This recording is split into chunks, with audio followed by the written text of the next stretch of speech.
Saudações, sou Jaya Dwaita e meu objetivo é aproximar você do conhecimento que poderá te levar para perto de sua maior meta, do seu maior objetivo e dos valores significativos em sua vida.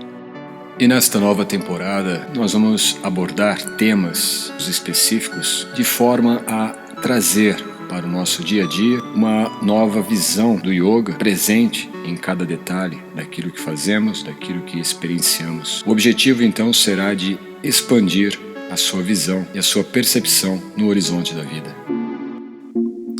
E para dar sequência nesse podcast, eu inicio hoje, dentro desta temporada que estamos em andamento, a leitura de uma série de artigos, ou na verdade, de ensaios que eu tenho preparado e que estarão, pelo menos por um período breve, disponíveis no nosso site do VVY School.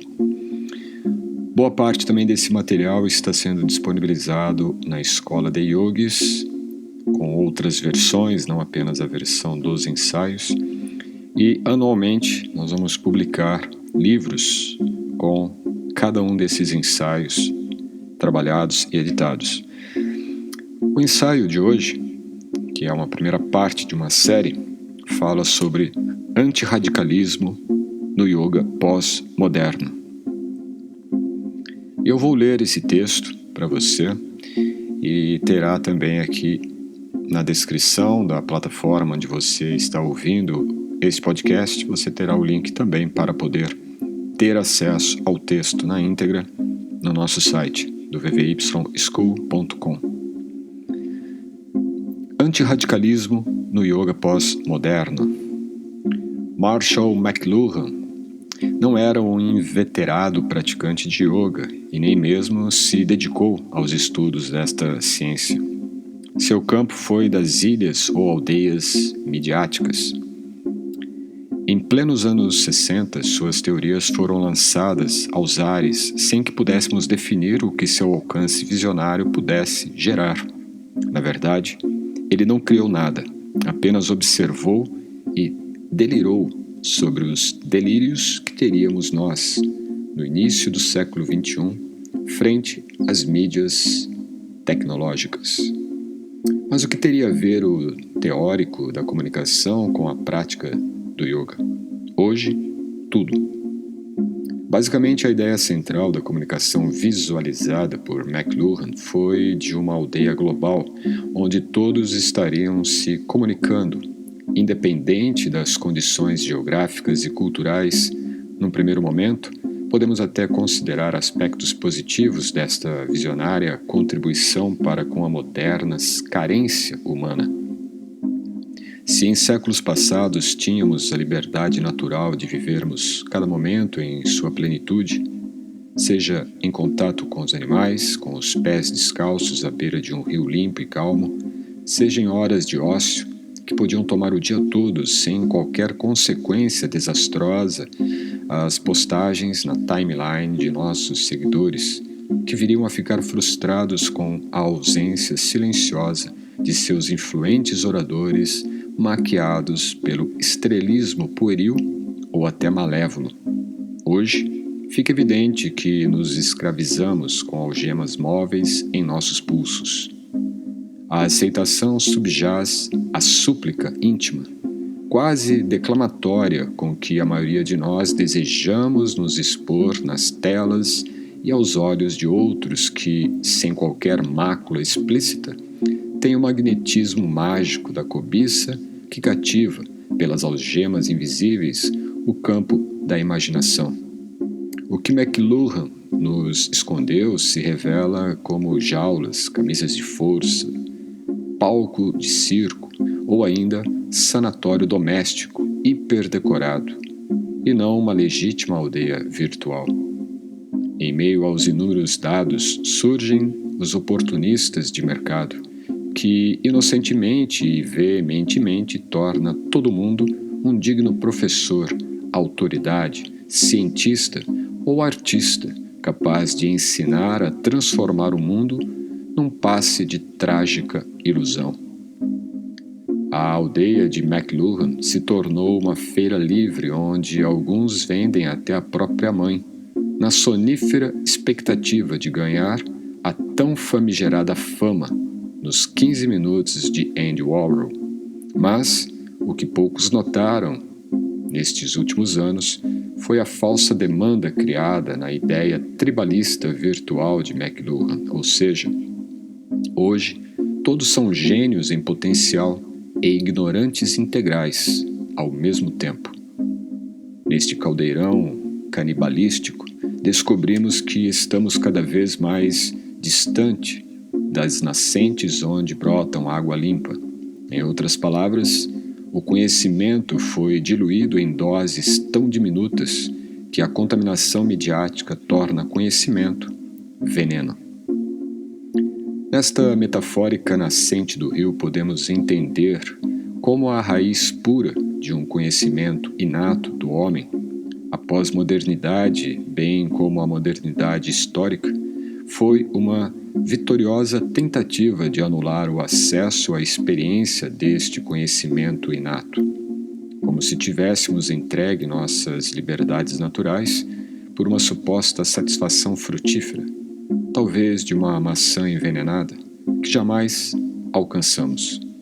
Acessar este conhecimento requer conhecer-se profunda e plenamente. Autoconhecimento, na pós-modernidade, é sinônimo de assunção da grande tolice que impera sob o autêntico termo popular de autoajuda. Eis a aldeia que se transformou em circo. O rio e sua nascente são expressões da linguagem que uso aqui para simbolizar a raiz. Do latim, raiz ou original tem o mesmo radical, quer dizer, radical não significa o que se concebe na língua inculta, radicalizar, adotar postura inflexível, fanatismo, revolução ou exotismo exibicionista e excêntrico. Não. Radical indica raiz, origem, estado inato de algo.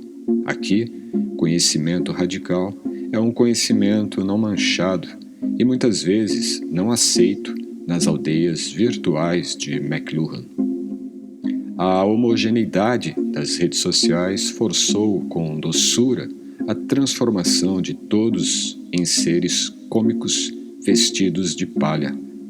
Em outros termos, fazer comédia vestindo-se de palha é assumir o papel de palhaço.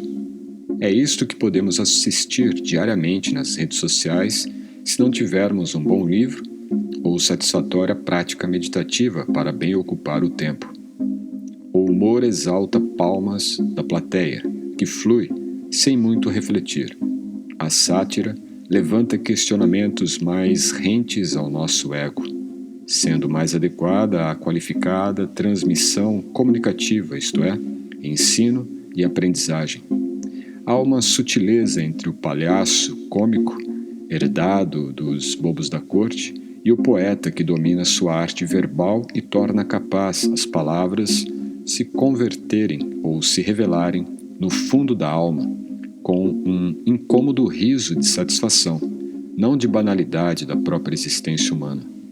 Não seria a sátira que nos conduziria à raiz do autoconhecimento em vez do humor?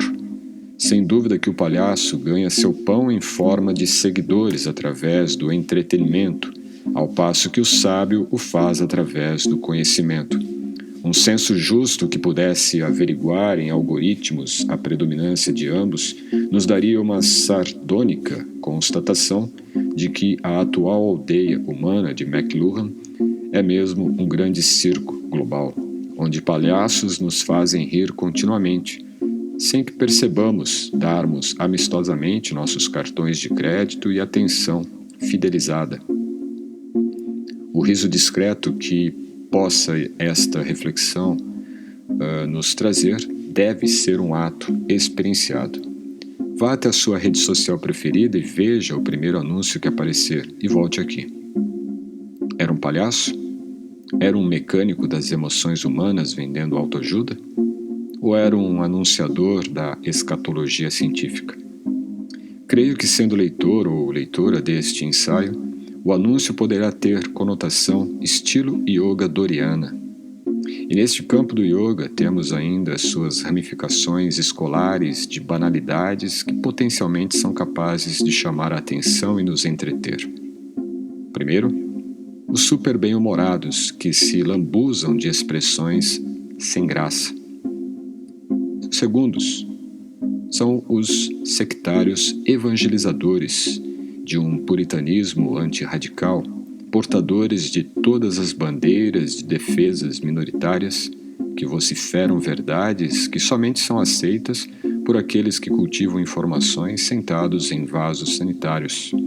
E por fim, aqueles que dominam a arte circense do contorcionismo, a arte grega do hedonismo, a arte latina da corporalitas e daqueles que apreciam a mitologia de Narciso. Esta é a aldeia que nos cerca, uma aldeia onde se comunica mais informações e menos conhecimento. E na aldeia tribalista de times guruísticos impera ainda a triste certeza de que conhecimento, verdade, estado absoluto de consciência ou até mesmo a concepção teísta da realidade soa absurdo.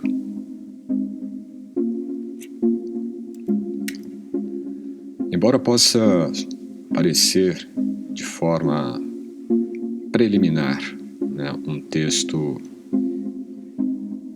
talvez um pouco impalatável para muitas pessoas, o interessante nele é que eu procuro trazer uma reflexão suave, sutil e irônica sobre a nossa condição atual dentro desse mundo midiático onde tudo gera reações em cadeia, reações de espetáculo.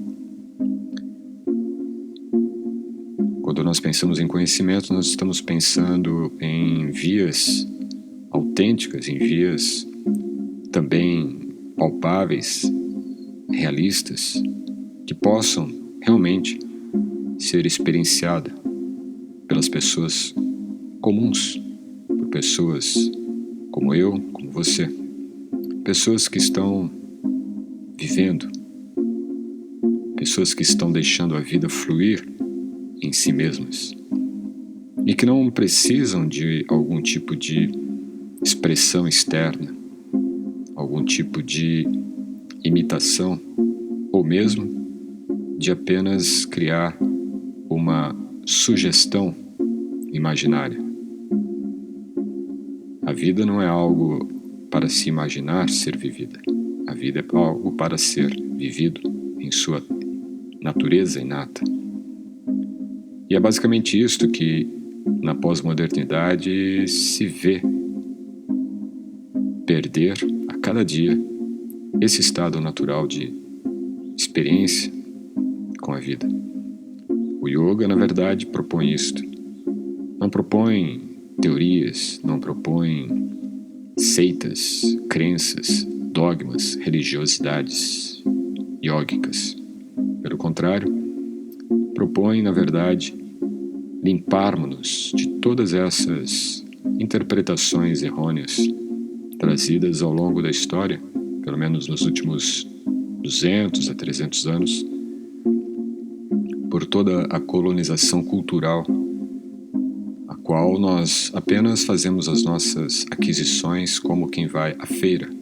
Consumimos o yoga sem buscar o radical daquilo que está sendo adquirido ou absorvido. E radical aqui, em termos da língua latina, como eu disse na leitura desse ensaio, trata-se de buscar a raiz. Radical não é aquilo que extrapola o excêntrico, como é muito comum hoje em dia, mas radical daquilo que radica, daquilo que se origina, daquilo que se manifesta no seu estado puro, no seu estado de raiz, de origem. E é esse tipo de yoga, ou o verdadeiro estado de yoga, que está diretamente ligado à raiz da vida, O yoga, o seu radical, a vida em seu radical, possuem o mesmo radical. E por isto, a possibilidade de viver o yoga na vida prática, na vida real, requer voltar para o estado radical, para o estado raiz da nossa vida, da nossa experiência e também da nossa prática de yoga. Essa dicotomia que nós vemos, onde de um lado existe esse fanatismo quase religioso do yoga e de outro uma anulação da via científica do yoga para uma adequação cientificista moderna daquilo que eles acreditam ser yoga, é na verdade dois extremos do que não é o yoga. Já aqui, dentro dessa proposta que trago aqui nesse ensaio, é de pensar o yoga como aquilo que radica nossas vidas. Ou seja, o yoga e a vida estão integrados, não se subtraem. E isto é o novo horizonte do yoga. Agradeço por sua atenção. Havendo qualquer dúvida, questionamento, coloque aí nos comentários, entre em contato e nos vemos em breve no próximo episódio do YogaCast. Namaskar.